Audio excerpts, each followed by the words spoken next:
Hello and welcome to GAMERpiece Theatre. My name is Kevin Kupenbender, and I'll be your host tonight as we take a look back at arcade masterpieces and video game classics. Tonight's game is a true masterpiece and a very fun classic arcade game, Joust. Joust was released in 1982 in arcades by Williams Electronics, and it was ported, as we'll be looking at tonight, to the NES by HAL Laboratories, and worked on by none other than Satoru Iwata, when he worked at HAL.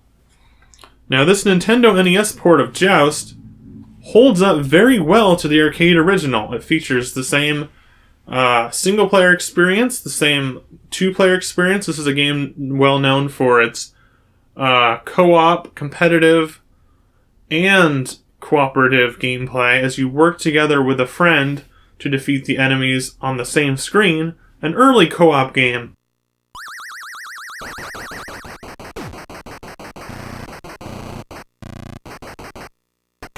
As it's a fantasy arcade game, Joust takes a twist on the term jousting and applies it not to horseback jousting, but to ostrich jousting. Yeah! So you're riding an ostrich, wielding a lance, and you're taking on other opponents riding other birds in an arena that is over a pit of lava. This really ups the ante of what you might expect from jousting and turns it into a fun arcade arena experience for one or two players. Now in Joust, you have the ability to fly, so you're not stuck on the ground as you would be in a horse jousting. And the environment is a little bit different than you may expect. It's a side-scrolling viewpoint, and when you go from one side of the screen to the other, you'll loop around in classic arcade fashion. This game actually inspired a few elements in later games such as Mario Brothers and Balloon Fight, which were from Nintendo.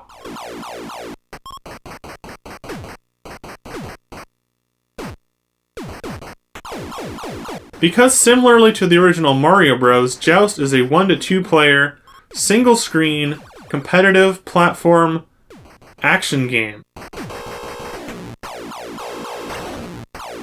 Joust is also similar to the future arcade game and future NES game, Balloon Fight. Balloon Fight is another game where you're bumping into enemies as you fly around on a single screen. The objective of the game Joust is to defeat all enemies on screen. To do this, you must joust against them. That is, bump into them, using your lance. Now, it determines who is the winner of that joust by whoever has the highest height on the playing field. So you can jump on top of them, you can fly up next to them and try to get higher than them. Any way that you can, whoever has the highest ground wins the match of Joust. And you have to defeat each opponent in this pattern, so whoever has the highest wins. Additionally, once an enemy is defeated in Joust, they drop out an egg. You have to go and pick up or destroy that egg, or else that enemy will hatch again and get back on a bird, and then you'll have to fight them again. The gameplay of Joust continues as follows. Defeat wave after wave of oncoming enemies as you bump and joust into them to defeat them and dodge their own attacks against you. Upon reaching wave 3, the sides of the level will disintegrate into the lava. Now you'll have an even more dangerous playing field to joust on.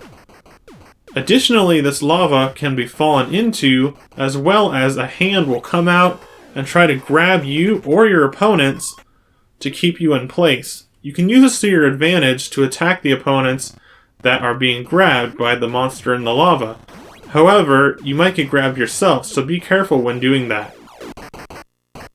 But there's another special enemy in Joust, one that comes out at times during gameplay and can attack you or your opponents.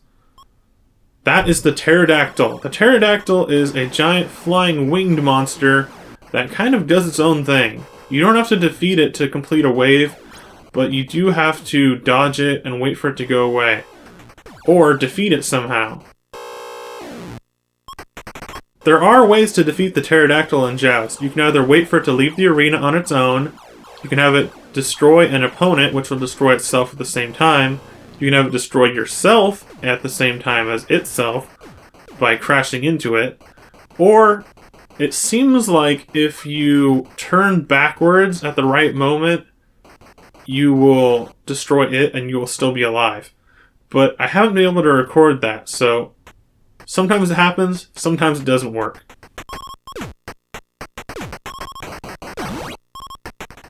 Joust also has an extra lives feature. From what I noticed, I got an extra life at 20,000 points. There is no high score leaderboard on the NES version, so if you want to check out your high scores, you better take a picture fast.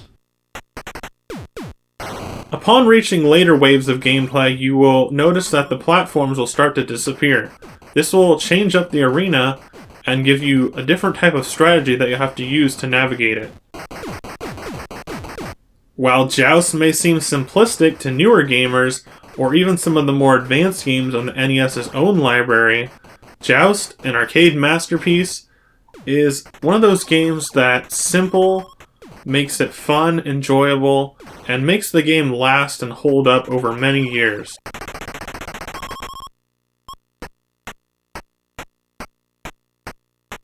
The controls in Joust are relatively simple, but they should be explained a bit. You have the A button to jump and fly up into the air, and then you also have the B button. Now the B button does the same thing as A, except it's more of an auto fire. So you've got that automatic button to help you float faster than you might be able to just by pressing it on your own. However, if you want the more precise control, stick with the A button. For me, personally, I would use a combination of B and A depending on what part of the gameplay you were at and what opponents you were facing.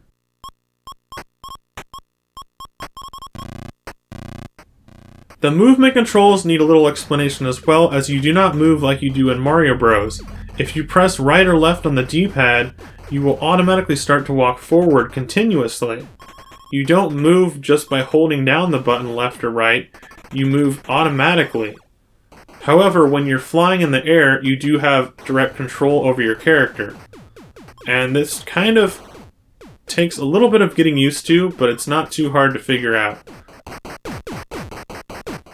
For a bit more modern gamers, the arcade version of Joust is available on many classics collections, including the Midway Arcade Treasures collection, which was originally released for the GameCube, Xbox, and PS2. However, it can be downloaded on some downloadable content services.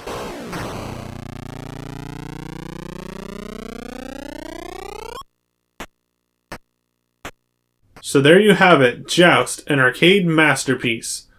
Joust is a great game for 1 or 2 players, and you can team up to defeat those enemies wave after wave, riding your bird, wielding your lance, and jousting into the enemies. Thank you for watching tonight's GamerPiece Theater about the game Joust. If you like this video, please be sure to leave this video a like. It lets me know that I'm doing the right thing. If you have not subscribed to Heavy Weird Games yet, please hit that subscribe button to stay tuned for more video game videos, as well as more GamerPiece Theater episodes. If you'd like to recommend or suggest a future game title that I should review or look at in a GamerPiece Theater episode, let me know that in the comment section below, as well as any thoughts, ideas, or anything else that you have related to the video game Joust that you might want to share with me or anyone else in my audience. Thanks for watching GamerPiece Theater once again. Good evening, and goodbye.